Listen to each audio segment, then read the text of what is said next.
This is Murder in the Morning with Tony Bruschi and Stacey Cole. Did you see it yet? Dateline, NBC, on Friday the 7th of March, 2025, Keith Morrison sitting down with the one, the only, where am I looking here? Lori effing Daybell. Yep. Yes, it is the train wreck you expected it to be. But worth a watch. She's Keith Morrison has spoken with dozens of inmates over the years, but nothing quite comes close to this interview with Lori Vallow Daybell. Not in sheer strangeness, not in frustration, and certainly not in the way she seemed completely at ease with sitting across from him, spinning a story that defied both logic and reality. If you have Peacock, and by the time you're watching this, you can probably watch it now or on demand or whatever. Let's just take a quick look here at what Dateline has put out prior to the interview as a little preview of what you're going to see when you watch this. Let's fire that off. Chad was here. convicted and he's on death row now. I understand that, yeah. But They have some fascinating stories. How could you possibly think that Chad would be exonerated after what happened? The same way I will be exonerated. We will both be exonerated in the future. Because? I have seen things in the future that Jesus showed me when I was in heaven. And we were not in jail. And we were not in prison. And they were still in the future from now. Seems legit. Wow, she's got a lot going on. It took years for Keith and his team to secure the interview. Letters, emails, persistence finally paid off when Daybell agreed to sit down with him in Maricopa County Jail. 90 minutes. That was the time they were granted. And Morrison, a seasoned journalist, thought that would be more than enough. But it wasn't, because it's Lori Vallow Daybell. From the moment she walked into the room, it was clear that Daybell was not there to confess or clarify. She winked at the camera, her demeanor unsettlingly upbeat for someone convicted of the murders of her two youngest children, Vallow and Tylee Ryan, along with Chad Daybell's former wife, Tammy Daybell. She's already serving that life sentence in Idaho, and another trial looming not far off in Arizona for the death of her fourth husband, Charles Vallow. Yet none of that seemed to weigh on her at all. Instead, she took control of the interview, redirecting, deflecting, and challenging Morrison at every single turn. Get your facts straight, Keith. She spun at him even more than once, and as if she were the one in charge of setting the record straight. I thought we were going to be friends, Keith. There was an unsettling rhythm to her voice, a performative quality, like she had rehearsed these lines in her head long before the cameras started rolling. Morrison, no stranger to manipulative interview subjects, saw right through it. She had an agenda, and it wasn't to tell the truth. It was to tell her truth. You see why the whole concept of my truth and her truth and that person's truth and that truth kind of becomes problematic at some junctures? Well, the truth should be the truth. Well, not just yours. It should just exist. That's reality, but we don't live in that planet anymore. This one that lives inside her head, untouched by facts or evidence. The chore, as Morrison described it, was to pull her off that well-rehearsed train wreck and into a place where reality mattered. But Lori was not having it. She danced around questions, throwing out a sprawling, convoluted narrative that he likened rather to a shaky dog story, a long-winded, winding tale designed to eat up time and avoid the hard questions. Deflecting, basically. She was no dummy, Morrison admitted. She knew exactly what she was doing, and what she was doing was making sure the focus remained on the illusion that she had created, not on the brutal, undeniable facts of what happened to her children. But here's the thing. Lori Vallow Daybell isn't just delusional. She's charismatic. That's what makes her dangerous. That's what made people follow her. It's easy to think of cult leaders as fringe weirdos, but they're rarely that obvious. They're likable, persuasive, charming, even. Morrison could see it. She smiled. Morrison could see all of it. She laughed. She joked. She exuded confidence. She didn't see herself as mentally ill, though multiple evaluations declared her incompetent for trial before she was finally deemed fit. In her mind, she is right. And everyone else, they just don't understand. That charm, that ability to manipulate, is exactly how she convinced people to go along with her apocalyptic beliefs and her vision of who was light and who was dark. And when people, children included, were labeled dark, well, we know what happened next. By the end of the interview, Morrison was mentally exhausted.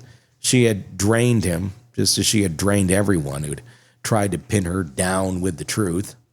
When the camera stopped rolling, she smiled and told him he'd have to come back if he wanted to ask anything else.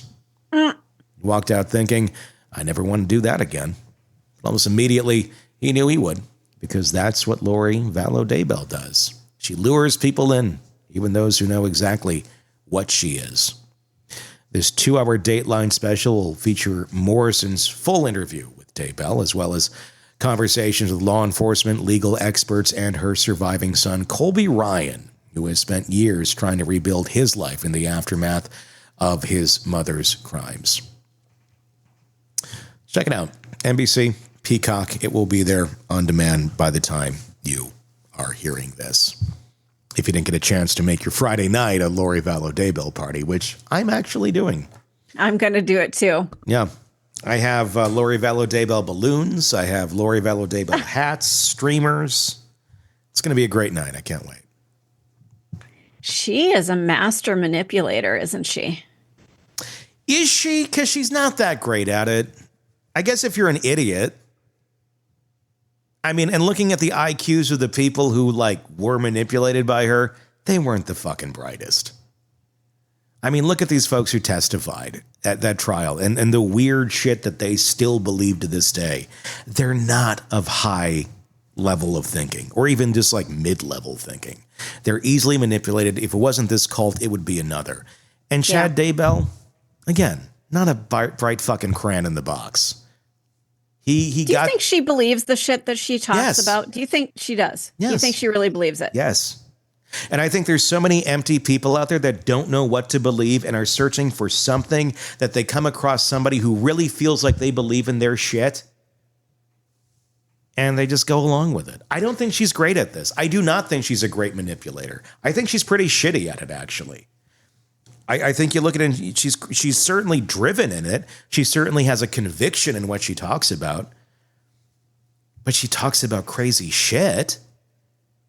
It's not like if there's any planet you could live on and go, oh, this seems reasonable. There's not. She's nuts. But in the right mindset, if you're already really looking for something and already believe in magical thinking, which pretty much everybody who's coming from the Mormon religion does, which is all of the people that followed them.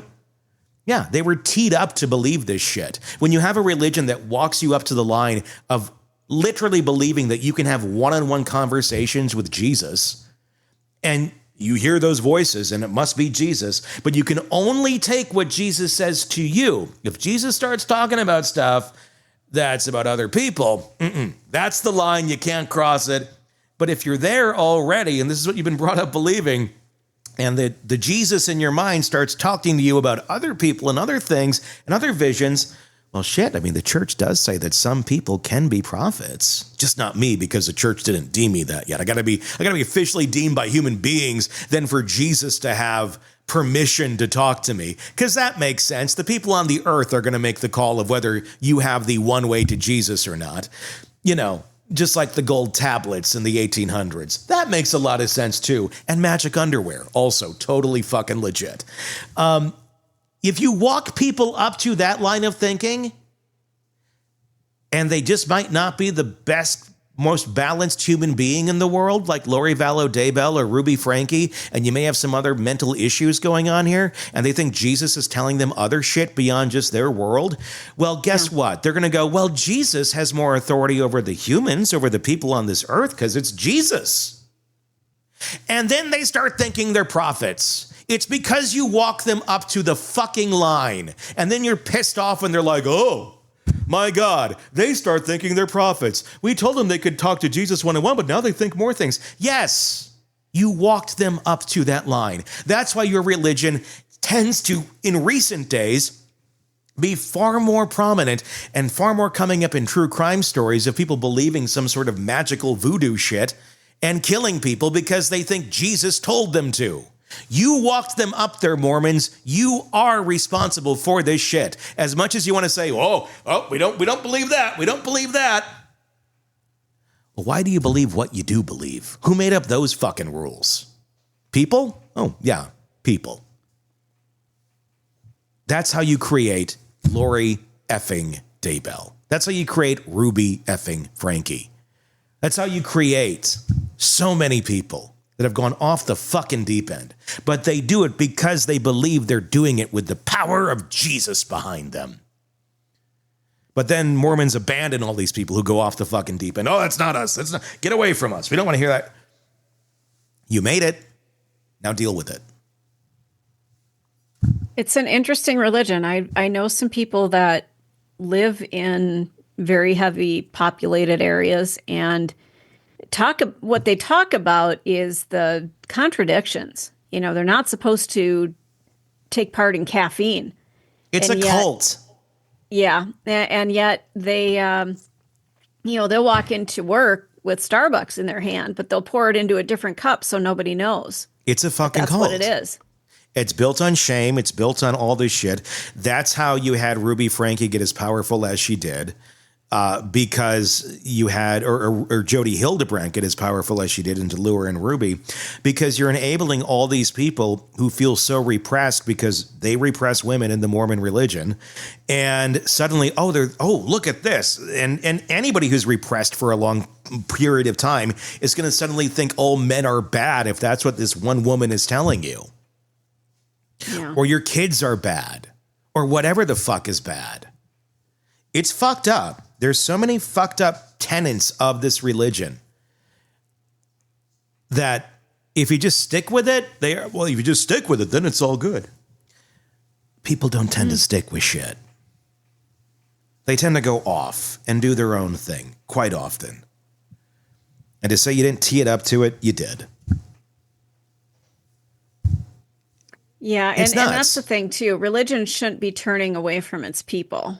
I almost feel like they get shut out. Yeah, they do.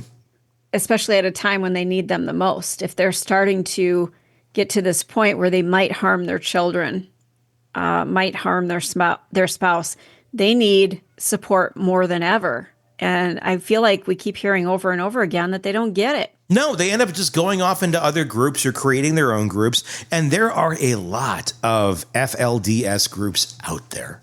Mm-hmm. A lot.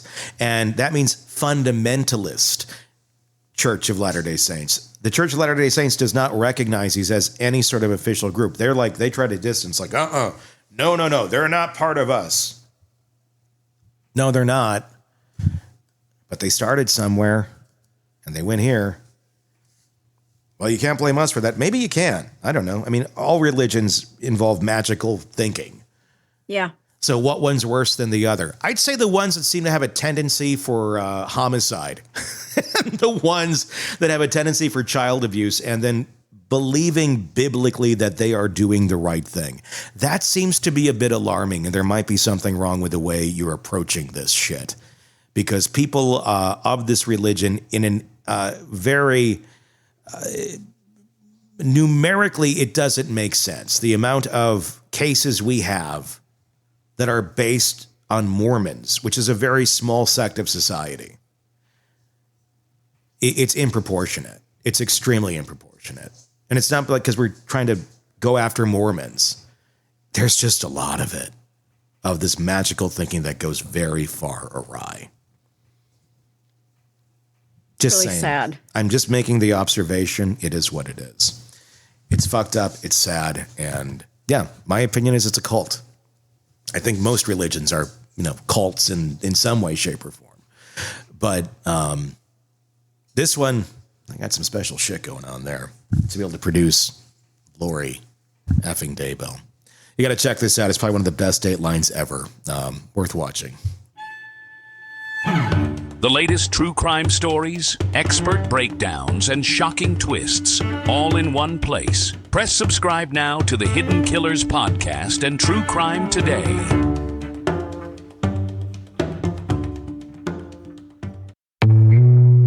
He was charming, handsome, a devoted husband, a doting father. When his wife died tragically in a freak accident, everyone pitied him. He played the role so well, grieving widower, devastated, single dad, just trying to put the pieces back together. But the thing about perfect men, they're usually hiding something. And this one was hiding everything. The affair, the insurance policy, the other wife in another state who had no idea she was married to a walking crime scene. If she had only subscribed to True Crime Today, Premium Plus on Apple Podcasts, she could have listened to Hidden Killers with Tony Bruschi ad-free. And before everyone else, she could have seen through the lies. She could have gotten out while she still had the chance. Instead, she's just another case we'll be covering next week. Don't be her. Subscribe now to True Crime Today Premium Plus on Apple Podcasts.